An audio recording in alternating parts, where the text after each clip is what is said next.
under pressure. Oh, yeah, I've been wanting this forever. Good morning. Good morning. This is Brad, and I'm with my lovely wife, Tiffany, and her wonderful green sweater with some cheetahs on it. We are here this morning as the authors of the Hustle and Flow podcast, coming to you talking about life, love, and the pursuit of all things godly, I guess. I don't know. I just made all that up as we started. But good morning, Tiff. Good morning. Well, what's happening with you today? It's interesting because we've just wrapped up so many different projects that now we're having to go back and restructure our days a little bit because we've had these things that we had to get done, and now that the things are done, now it's like, okay, now we've got to move on to the other things. But it's been interesting. We've opened the new Crave location. We are now no longer any part of the old Crave location. That was a really quick turnaround of getting that ready for the new business that's coming in just in a couple of days, because that all happened so fast. And so I don't know. Now it's trying to restructure my mind around the other things that we've probably needed to do that'll be the next thing that we'll get to finish up. Yeah, it's been a roller coaster ride probably the past month for sure. It definitely has. Because I know that the house, we were working on a house, and I promise you, it felt like I was working there forever. And we finally closed it, and then we opened our new location, and our church finally got a pastor in and settled. And oh yeah, and that's been huge. Yeah, and then getting the location closed over on Court Street, getting it re-rented. Honestly, it was a tumultuous month, and it was stressful at times. But going back to now, we've freed up some time. It's strange to try to figure out now what our next steps are. Which, I mean, we have things that we have to do, but just knowing what that looks like. I mean, well, like you said, every day it's kind of like jobs in a sense. Is maybe the way you could explain it to people that are not doing these certain things. You go to your job every day, and that's what you're going to do. Well, then you wake up one day and you don't have that job necessarily to go to. It is strange when something is taking up your time every single day. Now, don't get me wrong. We have multiple jobs. We have plenty to do. But it's interesting. So I'm glad seeing how God was going to work out some of these things, like being released from the old location of Crave. Some of those things we took a big leap, but we felt very confident that God had ordained us moving locations, and He was somehow going to work it out. And we just kept standing on that. And so it's the series of events of just believing it was all going to work out and absolutely not seeing how it did, because, we were on the hook in that location. It's a big hook. Yeah, until December 1st of paying rent on two addresses, 209 and 211, those both sides of Crave. Plus the new location. Yeah, plus the new location. And so just not having any idea how that was all going to work out. But then the way it all worked out so suddenly and at the perfect timing of all of it, and just some of the stuff, it's just, so it's I'm glad. I'm thankful. Very appreciative of how it all worked out. Yeah, I mean, and it is really, it's an incredible story that maybe one day we can unfold and talk about a little more. But man, just the way things happened, there's no way. If you don't believe in God, I respect your opinion, but when I, at 52 next week, live here in this life, and I can point to real life proof of how God works, not just in finances and not just it, but in so many areas to where I can say, here's the proof of what God does, that I can't script this. I can't write a book to make this stuff up. It doesn't seem feasible. And so it really challenges you sometimes. Yeah. However, if you're faithful and you have faith in God, God does work things out. Yeah, I think when you trust in the hand of God, it's easier to see the hand of God. Ooh, say that. That is good. And so And I can definitely see God's hand in some of the things that have transpired the last few weeks. Me too. And, you know, it really, some of the things that we've done over the past little bit has challenged our mindset. Yes. And it really, really has. And even, I'll say this, we'll be married 33 years this year. I've said that several times. I don't take that for granted. But in 33 years of marriage, 34 years of being together, we have had to challenge, our mindset has been challenged so much, and it's had to evolve. Right. Because of who we were maybe when we were first married. It's changed. So today's topic, we're going to talk about mindset. And mindset encompasses a lot of things.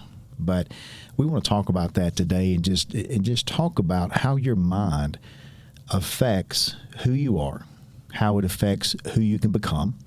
And ultimately, if you don't get and control of your mind is probably not a right word, but I'm going to use it. If you don't get control of your mind and learn how to grow, you're really going to have a lot of challenges in your life. And the truth is that you may never get out of the rut that you're living in. Yeah. So, well, and you won't just have challenges, you'll miss opportunities. Man, you will miss a lot of opportunities. Right. Because, you know, going back, I think how you're raised really determines your initial mindset. It does not determine your mindset overall. You choose how you think. But the way you're raised, it does cause you to think a certain way. Right. I think about labeling or stereotyping, because all families they have a preconceived notion about a lot of things, and you're laughing and smiling. But so tell me your thought. Well, there. I just start thinking about, you know, I think the biggest one is people who maybe don't have means, and I don't love to use the word poor. But in today, we will say the word poor because it's the word that makes the most sense. We'll talk about having a poverty mindset and things like that. But, you know, if you're raised sometimes in a family, I've heard it so many times that we're going to use the word poor, then it's us against them. Mm-hmm. You know, they think they're better than us, or they think their poo don't stink. I mean, there's just so many things that, and a lot of times it's about people that you don't even know, mm-hmm. that you've never had a conversation with, but because they may have a large wedding ring and live in a nice house, wear nicer clothes, the immediate thought, because of that mindset that you're raised in, is they think they're better than us, and all those things. Yeah, but when I started laughing, because I immediately thought of something that. She's just, I thought of something, I heard years and years ago about somebody who is the nicest, most genuine person that I know, that her and her husband are very giving. But years and years ago, we were at a church where they also attended, and somebody said, they think they're better than everybody else, and they think they're just too good for everybody. And it was the furthest thing from the truth. Once I got to know, I was younger, but once I got to know that couple and that family, it was wrong. It was absolutely wrong. Right. Labeling, mm-hmm. And stereotyping. And again, I'm not going to go into this much, but that stereotyping goes into even like racism, those type things, whatever. You got a group of rednecks that stereotype about, whether it's Hispanic people or black people or Asian people or whomever, and that hate spreads because of ignorance and labeling and stereotyping, because daddy was this or mama was this and granddaddy was this, and all of a sudden then, that's how they felt. And that mindset, if you don't allow your mind to learn how to grow, it permeates your thoughts, and it permeates who you become, and that toxicity that comes with the negative mindset, it just really, really jacks it up. And stopping there, even talking about this is not even anything we were talking about today, but talking about even like race and the mindset about race. Sometimes, let's just be honest. We live in Mississippi. We're from Mississippi, the dirty South. I do not condone thoughts of maybe family members that were raised in the South way before me. But one thing, and we are not perfect by any means, but one thing we did not ever want in our family was anybody connected to us relatives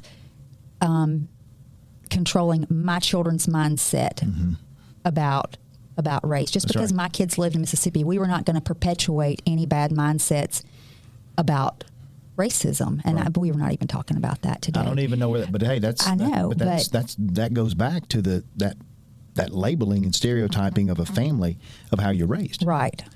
Because I mean, no, I don't condone that stuff. Look, that stupid stuff. That's just dumb stuff that happened, and we don't condone that stuff at all. But you're right. We did work to raise our kids. Look, we're all same people. We all bleed red, and we all, everybody is the same. And our kids, they didn't grow up that way. They don't see that kind of stuff, because that was one mindset. Just for example, that was one mindset that we worked to change. That we didn't want to label and stereotype. Right. And I didn't want my kids to grow up to be labelers and stereotypes of anything like that. Absolutely not. And I think and they're not, because they, even how we don't like it. Like my kids, 100 times more than that. They can't stand it. Right. Yeah. Yeah. Absolutely. And I'm with you. And honestly, I was thinking about, you were talking about how that couple was the most generous people that you knew, and that they were labeled as whatever. People said stuff about them. I'll say this with caution. We experienced that not too long ago when we rolled up at a church. Yeah. And again, we don't have nice cars. I mean, we got a 2015 Lexus. It's nice. It's a nice car to us, but in people's minds, it did something to them. And I'm thinking, it's just something like, there's guys driving $70,000 trucks that's worth 5 times more than what this car is, and they're judging me based on, I got black rims on my car. And it's blacked out, and I know this is silly, and like, she may kick me under the table, like she does that. It could happen. She does that sometimes, and y'all don't even know on this podcast. Like, she's telling me, settle it down, bro. But what it did is that it automatically, in people's minds, is that they didn't want to have anything to do with us, because they'd already stereotyped what either that was, or we owned a business. And they stereotype, well, that must be what kind of people they are. They're not our kind of people. They don't know anything about blue collar work. They don't know anything, but yet they don't know anything about me. They don't know that I cut my teeth on blue collar work. Right. And I was raised in blue collar family. So you're right. It's stereotyping and labeling. But here's the thing. It happens both ways. It's not just poor people versus rich people. It's rich people versus poor people, too. Rich people have a thought about poor people as well, and to use those two terms. So again, you go back to it's labeling and stereotyping. But I was reading this lady, Carol Dweck. I don't know if you're familiar with her. Anybody reads her stuff. But Carol Dweck talks about there's 2 mindsets. And there's a fixed mindset, and then there's a growth mindset. And when you're raised, you can adopt one of the two, fixed or growth. And it was interesting to me, the fixed mindset is that intelligence is static. What that means is that it's just one way, that intelligence is just one way. And that she goes on to say, and we talked about this morning for a minute, that people who have a fixed mindset, it leads to a desire to look smart, because they don't want to look dumb. You ever run into those people? They don't want to look foolish. And so they're not going to change their mind, because this is how it is. Because if I change my mind, then that means I'm wrong, or I might have missed something somewhere. And that it leads to a desire to look smart. So they avoid challenges. They give up easy. They see effort as fruitless or worthless. They ignore, and this is a good one, they ignore useful feedback or negative feedback. They don't like criticism, and they feel threatened by the success of others. So that's what a fixed mindset looks like. What do you think about those things? I mean, did any of that stuff hit you when we're talking about, I know criticism, people who don't like criticism, I know that's kind of one of your hot buttons. It's not that you love to criticize people, but you do love to give feedback. Right. And I'm in a position where I have to constantly give constructive feedback. And It is kind of annoying for me to deal with somebody who will not listen and will not receive any kind of feedback when I'm genuinely trying to help them either do their job better or just in general help to grow, when it's just, talking to a brick wall. But, as far as me being a boss, I always remember the person that I talked to is like, hey, let me show you something that can help you do that faster, or how you can do that better, or that was okay, but let me show you how to do this great. Mm-hmm. And I always remember the people that will listen and apply that are the people that have completely check out and leave the conversation because they don't want to hear anything that anybody's got to say. Right. Because of, some of the things you just said. I mean, that's just in that one area, is like, as far as how I run into that personally, but I know it's different, you know. It is definitely different. People in other situations and just yourself, you may hear yourself in some of those things. When we were talking about some of that, I thought, well, that's something to really keep in my mind, mm-hmm. because pride also, I think, comes into it when you're talking about some of those things. Also it creates a prideful mindset. Well, it does, and I will just say that the one thing that I have had to work on is receiving feedback, specifically from you. I'm just trying to help you. and no, you're not my boss, but you are my boss. But I've had to work on that, is receiving criticism and feedback, because there's this thing, and maybe you don't pay attention to it or realize it, but there's a thing to where this theme goes around that the dad of the family is the village idiot. And if you see that on social media, I'm raising my kids and my husband, or that's dad. You know how dad is, or dad's stupid, or dad, and it's the village idiot thought process about a dad. And I'll be honest with you, that bothers me.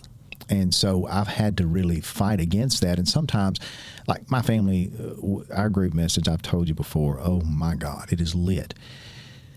But sometimes we all pick at each other. And of course, there's times that they get on me, and boy, when they find something that bothers me, they're not going to just let it go. Like, we're going 154 texts deep on Dad's issue or Dad's problem, and I think that I've had to fight that a lot. Is that sometimes it's just picking, but don't take the bait. Man, it's hard. It's like when Michael was over here and he's fishing. He's got that good bait. That fish is going to bite, And I've worked not take it as much, but I've had to work through that and not be personal with feeling like the village idiot. And so there's some men out there that feel that way, and that's probably some of it. But some of it's pride too. They just want to know everything. Nobody can tell me nothing. Right. And the truth is, there was time where nobody could tell me anything. Right. But that goes back to that fixed mindset. So the growth mindset that Carol Dweck talks about is that we talked about intelligence was static when it was, the fixed mindset. But with the growth mindset, that intelligence can be developed. That you don't have to look. You learn 1 + 1 when you're in school, and if you're 52 and you've never learned that 3 × 3 is 9, guess what? You didn't grow. What's insane to me? I just thought about this. We can grow in school in our intelligence when it comes to math and science and English, but when we get out of school, we forget that we learned a whole bunch, and we develop these mindsets where I know everything and I don't need to learn anymore. But she says that growth, intelligence can be developed, which leads to a desire to learn, and therefore you have a tendency to embrace challenges. You you persist in the face of setbacks. You see effort as the path to mastery.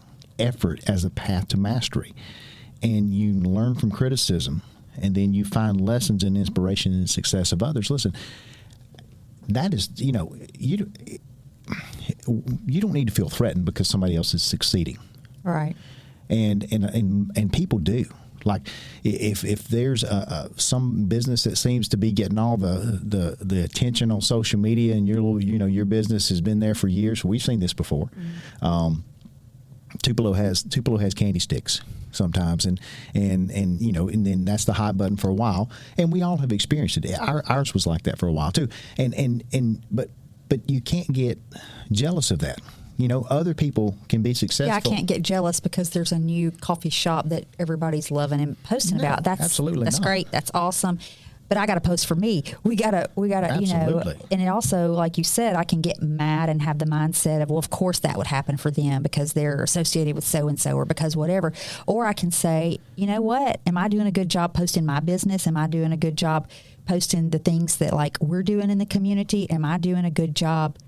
And the answer may be no, you're not. You're just mad or jealous about somebody else getting theirs, and that's silly. It is very silly when you really break it down. But let's say it like this: somebody else's success really has nothing to do with your success. Right. It does not.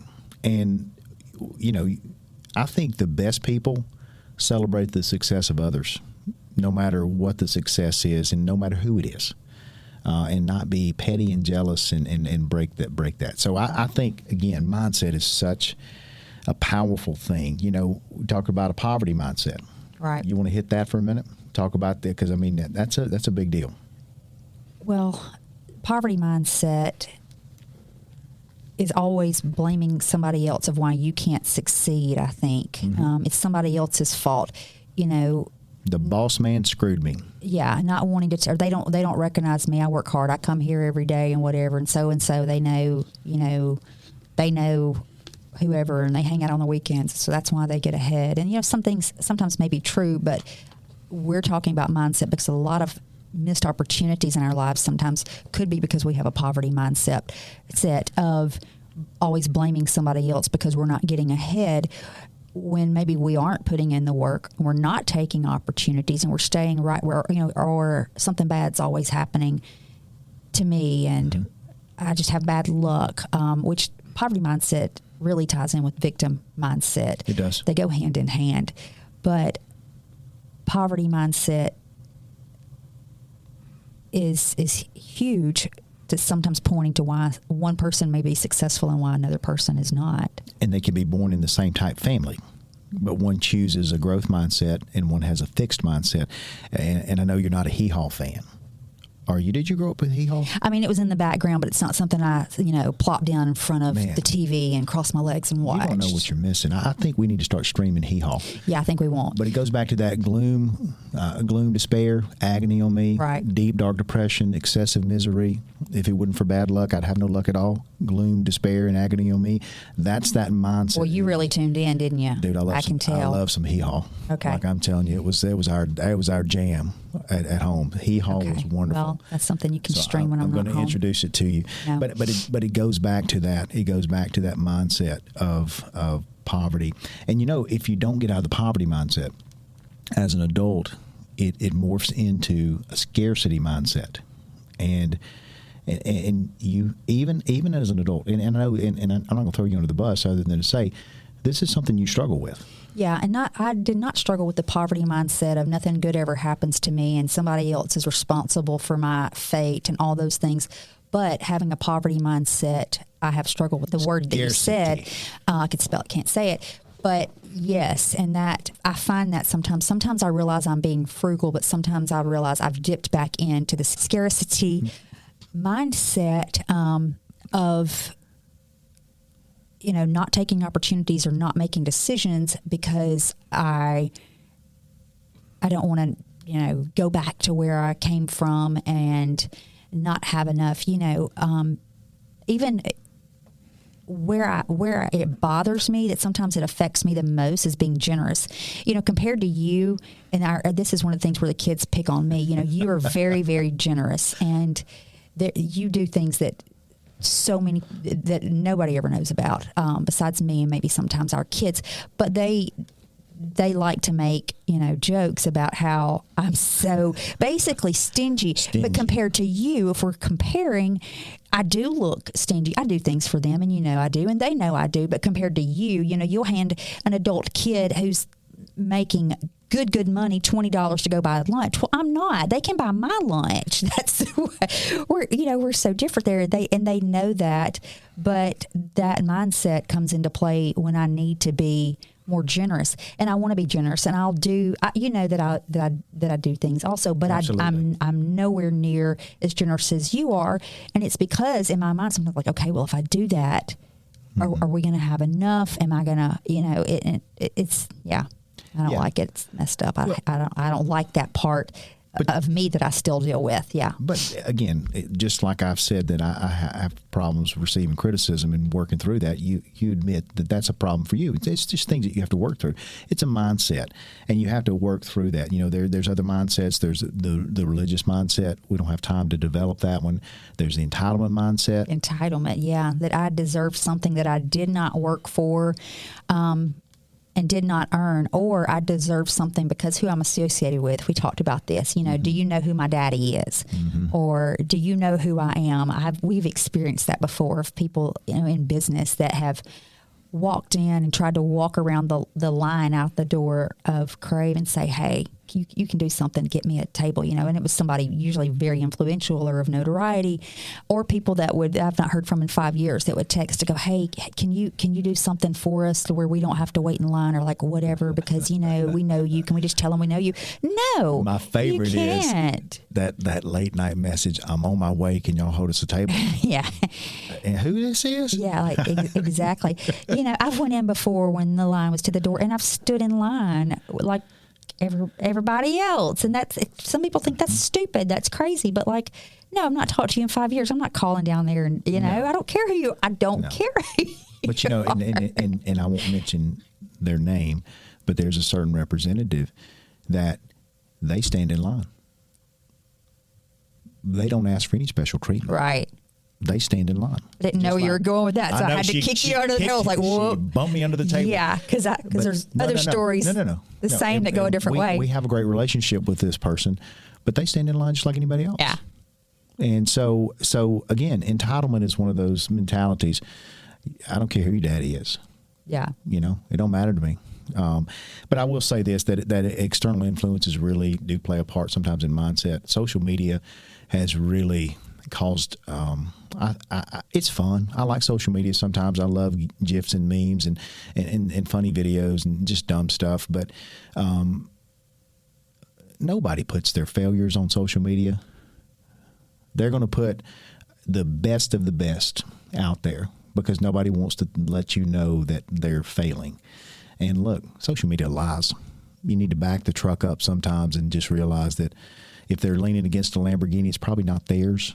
They're somewhere where they got a picture with one or something like that. What is this new trend with kids going to prom that are leaned up on these cars that are not theirs? I had to zoom in on a picture, and I think it was a Bentley. I said, who in Tupelo even has it? Like, what is this trend? I don't understand. I won't even go into all the other details of the prom pictures. But what is this? I don't know. But you're shaking your head over there, Pastor Mike. I don't even understand it. It goes back into that goes back into that mindset of you got to look a certain way. And it goes back to labeling stereotype. Yeah, and it's kid, you're in 11th grade. Lean against that car of yours that you are having to open the door with a screwdriver. Yeah, well, and most of them don't anymore. I don't know, but anyway, so it goes back to, and we're going to finish up with the last little topic here of mental toughness. Yeah, that's good. Mindset. You should really expound on that because that's something that you talk about a lot. Man, mental toughness is something that I've really worked on hard. And we talked about. Man, there's so much we could develop here, but let's just say this is that you have to learn how to be mentally tough. And I will say this as a parent. If you're bailing your kids out and not letting them feel the effect of their decisions, you're not developing mental toughness in them. You're allowing them to know that you're going to rescue them. You're allowing them to be weak in their mind. And I will tell you, I'm not saying that you need to just let your kids out to the wolves, but I'm telling you they need to feel the brunt of the mistakes that they make sometimes, the choices that they make. Because they cannot learn and they cannot be mentally tough. That means that when they're 40 and they get a DUI, that they're going to call mama because mama knows the judge and mama knows the DA. And here's the deal. You will enable them to be weak in their mind. Right. You're not doing them any favors. Absolutely You're not doing them any favors by doing them favors. Absolutely not. And I think for me, I've had to really work on my mindset to be mentally tough in areas. And I do that by doing dumb stuff, like hard things. Yeah. And, going and running the Death by 5K we talked about, going and running hard races. I'm really like I'm kind of just on the line, on the fence, like leaning both ways. There's an ultra race in Dallas that I want to do. It turns into about 32 or 33 miles. You've got a 12-hour time limit, 65 obstacles. It's in the desert in Texas. And like for me, that'd be a huge challenge. And so I know that if I sign up for it, I'm going to commit to it. But it's big. It's it is huge. big. And I ran a marathon 2 or 3 years ago, and I hated it. So thinking about running more than that, it's plus obstacles, plus heat. Yeah. So you've got to put big things in front of you to be mentally tough, and you need to pay attention to your words and your thoughts too, how you talk to yourself. And I'm gonna tell on you. I get onto you often, do I not? Well, yeah, I mean, probably, yeah. Yeah, of course. Every husband gets on their wives and they get in trouble. But I get onto you about, there's sometimes you say things about yourself because everybody looks at the mirror and there's things they don't like about themselves. They see imperfections about themselves that other people don't see. But there's things you say sometimes and I'm like, hey, stop saying that about yourself. Get your words right. Get your thoughts right. You're a beautiful woman. Like you're fantastic. You're great. You have all these things. And so you have to really pay attention to the words and thoughts that you say about yourself. I mean, when I'm in the woods running sometimes, you would think I'm a madman. If anybody's out there and hears me, I apologize ahead of time. I talk mean to myself out there. I don't cuss myself, okay? But I talk mean to myself out there. Come on, you suck. That's what I say sometimes. Stop walking. Get up there. Keep running. You can do this. Like, what is wrong with you? I mean, I'm yelling at myself in the woods. Like, I got my headphones on, so I really don't know how loud I am. But I talk to myself in a different way. Sometimes that's probably derogatory. But I think mental toughness is one of those things that you really have to work on. And that comes with mindsets of having a weak mindset, a fixed mindset versus a growth mindset. Yeah, what is the old saying? If you say you can't enough, you won't. You won't. But changing from I can't to I can and I will, those are hard things.